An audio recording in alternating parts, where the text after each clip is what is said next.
Well, we want to really take our prevention program that we've been doing in the classrooms and expand it to the greater community. We value community collaboration, and we know that in order to make lasting change and to really have an effect on preventing domestic and sexual violence in our community, we need everyone to be involved. With alcohol being the #1 date rape drug that's used, the #1 drug used in sexual assault, it's a natural partnership, I guess, between the alcohol serving establishments, bars, restaurants, that type of a thing, and our program. And we want to make sure that they're well informed so they can intervene safely. Going through time, this is like my 8th or 9th year of being involved with the bar.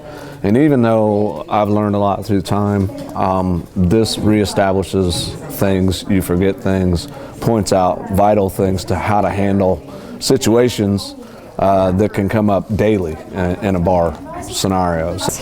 So we have the pre-test and the post-test as part of our funding. Alternatives is greatly grant funded, and our funders want to know that we're making a difference. So we ask the participants to take a pre-test first so that we can judge what their baseline knowledge is, and if there's an area that they recognize, yeah, I really don't know anything about that, I need some help there, it can kind of guide our presentation if we need to.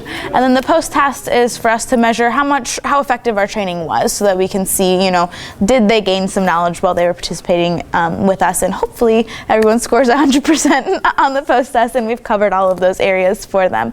And then the scenarios that we have, we want to give them a real life scenario that they might actually encounter in their establishment, and give them the time to read through it, process through it, be able to ask us questions if they're not sure on how they should intervene, and also provide us opportunities to give them some new ideas as to how they could intervene that they might not have thought of in the past. They seem to be having a good time, but it is clear that the woman has had too much to drink. And at one point, the male patron walks by and you hear him say he is just going to get her one more and that should be enough. A few minutes later, you see him put his arm around the young woman and start to lead her outside.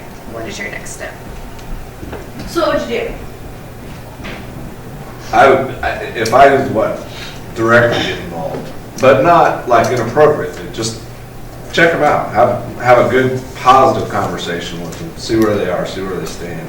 Good. See if she understands what's Just the different variances of how you handle things that were pointed out in the class, direct, indirect, defer, you know, those things are, it's just good to be able to know how to have it in your repertoire, I guess.